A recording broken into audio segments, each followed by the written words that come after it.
ये आर्टिकल शाया हुआ है जिसमें ये कहा गया है कि वज़ीर आज़म शहबाज शरीफ की क़ियादत में औरंगज़ेब साहब ये सलाहियत रखते हैं कि वो इस मुल्क की जो मईशत को दरपेश मसाइल हैं उसको हल कर सकें।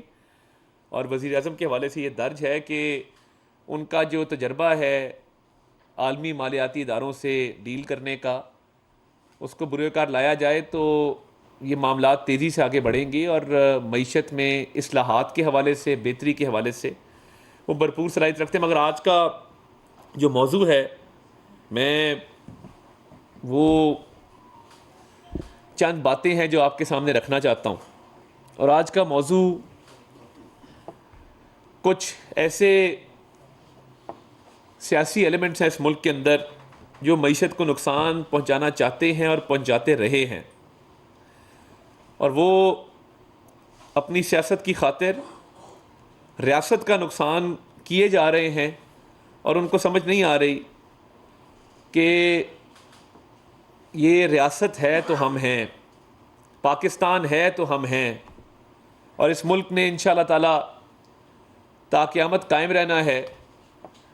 मगर अगर चंद सियासी अनासर ये समझते हैं कि हम अपनी सियासी बका की खातिर, सियासी मफादात की खातिर, जो पेटी पॉलिटिकल इंटरेस्ट होते हैं उनकी खातिर इस मुल्क की मईशत को नुकसान पहुंचाएंगे, तो ये उनकी खाम ख्याली है। तहरीक इंसाफ की तरफ से एक बहुत मकरू कदम लिया गया है यूरोपियन यूनियन को अप्रोच करने का, और एक ऑनलाइन पिटिशन का सिस्टम जिसमें वो इंटरनेट के ऊपर यूरोपियन यूनियन को ये कह रहे हैं कि पाकिस्तान का GSP प्लस स्टेटस वापस लिया जाए क्योंकि इमरान खान साहब को कैद में सहूलियात नहीं दी जा रही। कितने अफसोस की बात है। और ये पहली दफ़ा नहीं हुआ, माजी के अंदर अगर देखा जाए तो IMF की डील को साबोटाज करने का प्रोग्राम, मुल्क की मईशत को नाकाबिल तलाफ़ी नुकसान पहुंचाने का प्रोग्राम, IMF को ख़त लिखने की जो इनकी कोशिश थी, आपको याद होगा कि उस वक्त के वज़ीर ख़जाना शौकत तरीन साहब ने 2 सूबाई वज़राए ख़जाना को फ़ोन किया कि हमें IMF को ख़त लिखना है और कहना है कि ये जो IMF पाकिस्तान को प्रोग्राम देने जा रहा है ये ना दिया जाए और ये मुआहदा पाकिस्तान के साथ ना किया जाए। ये बानी चेयरमैन PTI की कोशिश ये थी कि ये मुल्क खुदा ना खास्ता डिफ़ॉल्ट कर जाए, यहाँ पे बाहर से एयरलाइनें आना बंद हो जाएं, यहाँ पे लोग बैंकों के बाहर कतारों में लगे हों अपने पैसे निकलवाने के लिए, बाहर से इन्वेस्टमेंट आना बंद हो जाए, मईशत मुकम्मल तौर पे बैठ जाए, और फिर बानी चेयरमैन PTI ये कह सके कि देखें मैं कहता था मुल्क डिफ़ॉल्ट हो जाएगा, इन्होंने मुल्क को डिफ़ॉल्ट कर दिया। ये तो अल्लाह ताला का करम है कि शहबाज शरीफ साहब ने ज़ाती दिलचस्पी लेके IMF के साथ मुज़ाकरात किया और IMF के मुआहदा तय किया तो मुल्क डिफ़ॉल्ट से बच गया, वरना इन्होंने कोई कसर नहीं छोड़ी थी। IMF को ख़त इन्होंने तब भी लिखा, अब दोबारा इनके तर्जुमान रऊफ़ हसन साहब ने उस दिन कहा कि जी हमें जेल से ये हिदायत आई है कि आप IMF को ख़त लिखें कि वो पाकिस्तान के साथ प्रोग्राम को आगे ना बढ़ाए। और आपसे पूछ कौन रहा है और आप किस हैसियत में ये ख़त लिख रहे थे? आप करप्शन के चार्जेस में आपको अदालतों ने सज़ा दी है जिसकी कैद की सज़ा आप काट रहे हैं। और देखिए, रियासत पाकिस्तान और कौमी मफाद का तहफ़्फ़ुज़ ये हमारी अव्वलीन ज़िम्मेदारी है। मईशत को ठीक करने के लिए जो हिकमत अमली है, जो इक़दामात हैं वो लिए जा रहे हैं, और वज़ीर आज़म साहब दिन में 3 से 4 मीटिंग सिर्फ मईशत के ऊपर करते हैं, और उनकी तमाम तर तवज्जो मरकूज़ है कि हम इस मुल्क को तरक्की की शारा पे गामज़न करें, हम इस मुल्क की आवाम के मसाइल को हल करें, उनकी फलाह व बहबूद के लिए काम करें, महंगाई बेरोज़गारी का ख़ात्मा करें। और एक तरफ एक सियासी जमात है जिसको अपने आप से आगे कुछ नज़र नहीं आता, ना कौमी मफाद नज़र आता है, ना उनको पाकिस्तान की सालमियत की कोई परवाह है, ना उनको गर्ज है मईशत की बहाली के साथ। वज़ीर आज़म साहब ने तो मिसाक मफाहमत की बात की थी। तो ये अब नया ढोंग रचाया जा रहा है कि यूरोपियन यूनियन को कहा जाए कि पाकिस्तान का GSP प्लस स्टेटस वापस ले लें। अब पाकिस्तान का GSP प्लस स्टेटस है तो हमारी एक्सपोर्ट्स में इजाफा होगा। पाकिस्तान का GSP प्लस स्टेटस है तो ज़र मुबादला आएगा। पाकिस्तान का GSP प्लस स्टेटस है तो रुपया मुस्तहकम होगा, महंगाई में कमी आएगी, रोज़गार के मौके मिलेंगे। तो ये जो यूरोपियन यूनियन से राब्ता करके कहा जा रहा है कि GSP प्लस स्टेटस ले लें, ये पाकिस्तान के ऊपर हमला है, ये पाकिस्तान की मईशत को तबाह करने की साजिश है और पाकिस्तान की गरीब आवाम को मज़ीद मुश्किलात का शिकार करने की एक मज़मूम कोशिश है, जिसके तहत ये चाहते हैं कि यहाँ पे रोज़गार के मौके ना हो, रुपया मुस्तहकम ना हो, गुर्बत महंगाई ख़त्म ना हो और पाकिस्तान की जो एक्सपोर्ट्स हैं वो ना हो सके और इंडस्ट्री बंद हो। तो ये मुतालबा तहरीक इंसाफ की तरफ से क्यों किया जा रहा है? वो इसलिए किया जा रहा है कि जी जेल में गालिबन वो कहते हैं कि जी हमारे लीडर को वो सहूलियात मुयसर नहीं हैं जिनके वो हकदार हैं। अब मैंने जब पंजाब गवर्नमेंट से रिपोर्ट ली तो पता ये चला कि इमरान खान साहब जेल में एक शहाना ज़िंदगी गुजार रहे हैं। उनके ज़ेर इस्तेमाल सिर्फ एक कमरा नहीं है, उनको पूरी एक गैलरी दी गई है वॉक करने के लिए। उनके सेल के साथ एक किचन भी दिया गया है, एक कमरा एक्स्ट्रा दिया गया है, 3 कमरे उनके ज़ेर इस्तेमाल है और एक गैलरी वॉक करने के लिए ज़ेर इस्तेमाल है। जो जेल मैनुअल है 1978 का, उसके मुताबिक हर कैदी को हफ्ते में 1 मुलाकात की इजाज़त होती है। बानी चेयरमैन PTI को हफ्ते में 4 मुलाकातों की इजाज़त दी जा रही थी, जिसके अंदर 1 मुलाकात वकीलों के साथ, 1 मुलाकात दोस्तों के साथ, 1 मुलाकात फैमिली मेम्बर्स के साथ और 1 मुलाकात सियासी रुफ़का के साथ। जेल मैनुअल कहता है कि जो भी कैद में होगा उसको हफ्ते में 1 मुलाकात की इजाज़त दी जाएगी। यहाँ 4 मुलाकातें हो रही थी और ये कई 100 मुलाकातें कर चुके हैं जब से ये कैद में हैं। इन्होंने पंजाब हुकूमत से, उस वक्त हमारी हुकूमत तो नहीं थी, डिमांड की कि मुझे एक्सरसाइज वाली साइकिल दी जाए, तो इनको एक्सरसाइज का इक्विपमेंट जेल में दिया गया, हर कैदी को मुयस्सर नहीं है। ये पूरा एक जो सेटअप है 3 कमरों का, किचन का, गैलरी वॉक करने के लिए, उसके अलावा एक्सरसाइज के लिए साइकिल जो दिया गया है, फिर उसके साथ साथ जो खाने पीने की अशिया की डिमांड की जाती है, जिस भी किस्म की, जो मेन्यू लिख के दिया जाता है, वो मुझे पंजाब हुकूमत की तरफ से बताया गया है कि जेल हुकाम वो मुहैया कर रहे हैं और उनको कोई तंगी नहीं है, उनको कोई दिक्कत नहीं है। दीगर जो इस मुल्क के सियासी लीडर्स हैं, जब वो जेलों में रहे हैं तो जेल मैनुअल के तहत ही उनको तमाम सहूलियात दी जाती थीं। तो ये अफसोसनाक है कि आप इस मुल्क की मईशत को नुकसान पहुंचा रहे हैं झूठ पर मबनी एक कैंपेन के ज़रिए। और देखिए, झूठ जो होता है ना, वो सामने आ जाता है, पता लग जाता है कि गलत बयानी की जा रही है और ये ऐसी गलत बयानी है कि कोई भी ये चेक करवा सकते हैं आप जेल से कि क्या सहूलियात दी जा रही हैं।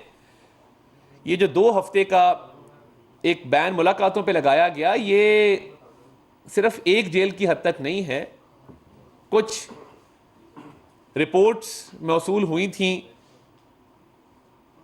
तखरीबकारी के हवाले से, सिक्योरिटी खदशात के हवाले से, जिसके तहत अडयाला जेल, मियाँ वाली जेल, डेरा गाजी खान जेल, इन 3 जेलों का सिक्योरिटी ऑडिट किया जा रहा है, और ये सिर्फ अडयाला तक महदूद नहीं है, क्योंकि जब सिक्योरिटी खदशात का इजहार किया जाए तो ये भी लाजिम होता है कि उसमें ड्यू डिलिजेंस हो, आप एहतियाती तदाबीरों को अपनाएं। तो मेरे पास जो सूबाई हुकूमत की तरफ से रिपोर्ट आई है, मैं उसके तहत आपको वसूख से बता सकता हूँ कि ये 3 जेलों का ऑडिट हो रहा है, जिसमें डेरा गाजी खान है, मियाँ वाली है, अडयाला है। और इतनी सी बात पे यूरोपियन यूनियन को ये कहना कि आप GSP प्लस स्टेटस विड्रॉ कर लें, इस मुल्क की सालमियत के ख़िलाफ़ ये साजिश है, इस मुल्क की मईशत के ख़िलाफ़ ये साजिश है, इस मुल्क को नुकसान पहुँचाने की कोशिश है।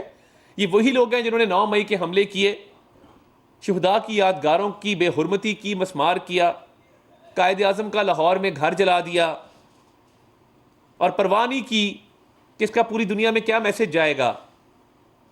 आप IMF को कहते हैं पाकिस्तान को इमदाद ना दे अपने सियासी मफाद की खातिर, हम तो कहते हैं मिल के इस मुल्क को आगे लेके चलें। ये हुकूमत का भी काम है, अपोजिशन का भी काम है। मगर आप अगर ऐसी साजिश इस मुल्क के खिलाफ करते रहेंगे जैसे आपने साइफर की साजिश की थी, और इस मुल्क के बैनुल अक़वामी सतह पे ताल्लुकात को ख़राब करने की कोशिश की, और वो झूठ निकला, बाद में आपने साइफर लहराया और बाद में कहा जी ये तो साइफर ही नहीं था, मैं तो एक सियासी बयान दे रहा था, इल्ज़ाम तो आपने लगा दिया। ये बड़ा अफसोसनाक है कि आप सियासी बयान देते हैं, सियासी मफाद को आगे रखते हैं और मुल्की मफाद की परवाह नहीं करते। तो इंशाअल्लाह ताला पाकिस्तान का GSP प्लस स्टेटस कायम रहेगा, कायम व दायम रहेगा। इस मुल्क में जो SIFC के तहत इनिशिएटिव लिए जा रहे हैं और मईशत की बहाली के लिए जो SIFC काम कर रहा है, वो मिसाली काम है, और बड़ी तवज्जो के साथ, बड़ी संजीदगी के साथ वो काम हो रहा है। तो ये सिर्फ मईशत को नुकसान पहुंचाना चाहते हैं, और एक झूठ पे मबनी कैंपेन के तहत, ये सफ़ेद झूठ है, ये बेबुनियाद बात है कि जी जेल में सहूलियात नहीं दी जा रही, और इस बुनियाद पे पाकिस्तान का GSP प्लस स्टेटस विड्रॉ कर लिया जाए। ये घिनौनी साजिश है इस मुल्क के खिलाफ। ऐसी सहूलियात पाकिस्तान में किसी कैदी को मैसर नहीं जो बानी चेयरमैन PTI को मैसर हैं। मैंने वो सहूलियात आपको गिनाई हैं, हफ्ते में 4 मुलाकातों से लेके, जो कि जेल मैनुअल की खिलाफ वर्जी है, साइकिल एक्सरसाइज वाली से लेके एक बहुत बड़ा जेल का हिस्सा उनके ज़ेर इस्तेमाल है। तो अगर सिक्योरिटी ऑडिट पंजाब हुकूमत 2-3 जेलों का कर रही है तो आपको सब्र से काम लेना चाहिए। आपको अदालती फैसलों के तहत आप जेल गए हैं, आपको तोशा खाना का इलेक्शन कमीशन का केस, उसमें सज़ा हुई, आपको नैब का जो तोशा खाना का हार वाला केस था उसमें सज़ा हुई, आपको साइफर के केस में सज़ा हुई, दीगर केसेस में सज़ा हुई। इसका एक अदालती प्रोसेस है। अदलिया इस मुल्क में आज़ाद हैं, और आप चाहें तो आप अदालतों से रुजू करें। मज़ीद सहूलियात, अगर आप जेल मैनुअल से हट के जो आपको सहूलियात दी जा रही हैं, आप मज़ीद सहूलियात चाहते हैं, आप अदालतों से रुजू करें। आपको अपनी सज़ा दिए जाने पर एतराज़ है, अदालतें मौजूद हैं, आप अपीलें करें, आप अपील दायर कर सकते हैं, आपको किसी ने नहीं रोका।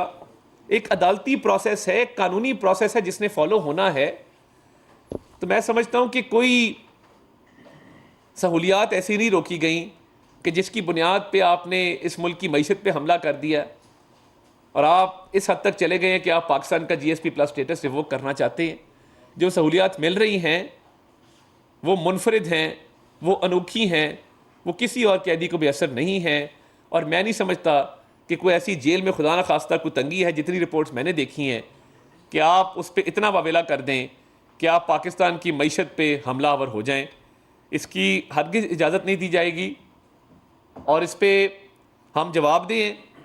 हम आपको तमाम तर वो तफसीलात बता चुके हैं, मज़ीद भी बता सकते हैं कि जो शहाना एक लाइफस्टाइल है, शहाना एक जो ज़िंदगी गुजारी जा रही है अडयाला जेल के अंदर, तो अगर कोई तंगी, कोई दिक्कत है तो वो बताएं क्या दिक्कत है। सिक्योरिटी ऑडिट, सिक्योरिटी की जिम्मेदारी अदा करनी है पंजाब हुकूमत, वो कर रहे हैं। तो इंशाल्लाह इस मुल्क की मईशत की बहाली के लिए वज़ीर आज़म दिन रात कोशां हैं, और इस मुल्क की जो मसाइल हैं उसको हल करने के लिए अपना खून पसीना लगाएंगे, दिन रात एक करेंगे, और मिलजुल के इस मुल्क को इंशाल्लाह ताला अजीम बनाएंगे। जवेद हुसैन साहब 92 दाता साहब, जैसा कि आईएमएफ को पीटी चेयरमैन की जानिब से खत लिखा गया था और उस खत के बारे में फिर आईएमएफ की तरफ से ये कहा गया कि इंडिविजुअल शख्स की कोई राय हैसियत नहीं रखती, तो आपको लगता है कि जीएसपी प्लस का स्टेटस जो है वो इस पिटीशन के ऊपर खत्म किया जा सकता है? आपको कोई इंडिकेशंस है कि जिसके खतरात को आप देखते हुए इस चीज़ की वजाहत देते हैं? नहीं, देखिए, मैंने तो देखा कि ये ऑनलाइन एक मुहिम शुरू की गई है, पाकिस्तान का जीएसपी प्लस स्टेटस विड्रॉ करने के लिए पिटिशन की जा रही हैं। तो मैं समझता हूँ कि ये बेबुनियाद किस्म की एक कैंपेन चलाई गई है और इस मुल्क को नुकसान पहुंचाने की कोशिश की गई है। इंशाल्लाह ताला इस मुल्क का जीएसपी प्लस स्टेटस बरकरार रहेगा और इंडस्ट्री और एक्सपोर्टर्स को हुकूमत तमाम सहूलियात जो है वो मुयसर करेगी, इंडस्ट्री के फ़रोग के लिए, एक्सपोर्ट्स को बढ़ाने के लिए, रोज़गार को के मौके फ़राहम करने के लिए। तो मैं नहीं समझता ये कोई ख़तरा है। मैं एक साजिश जो तहरीक इंसाफ कर रही थी उसको बेनकाब करना अपनी ज़िम्मेदारी समझता था, इसलिए आज आपके सामने हाजिर हुआ। अब्बास शबीर साहब, टैलेंट टीवी से। सर, ये सिक्योरिटी ऑडिट कब तक ख़त्म होगा और थ्रेट्स क्या है? और ये भी तासुर दिया जा रहा है कि सेनेट इलेक्शन और दीगर जो सियासी मामला पर मशावरत है उसको रोकने के लिए पाबंदी लगी। देखिए, मैं इस पे जो लेटर जारी किया गया है वो पंजाब हुकूमत की तरफ से, उसके अंदर तफसीलात दर्ज हैं कि चंद जेलों के अंदर तखरीब कारी का खदशा था, सिक्योरिटी खदशात थे, जिसकी बुनियाद पे सिक्योरिटी ऑडिट कंडक्ट करना पंजाब हुकूमत की ज़िम्मेदारी थी। और ना सिर्फ खान साहब का बल्कि बाकी कैदियों की जो सिक्योरिटी है उसको भी इंश्योर करना जो है वो जेल हुकाम की और जो कंसर्न हुकूमत है उसकी ज़िम्मेदारी होती है। तो ये मेरा ख्याल है 2 हफ्ते का जो सिक्योरिटी ऑडिट है ये ख़त्म हो जाएगा। सेनेट का इलेक्शन तो फिर अभी दूर है।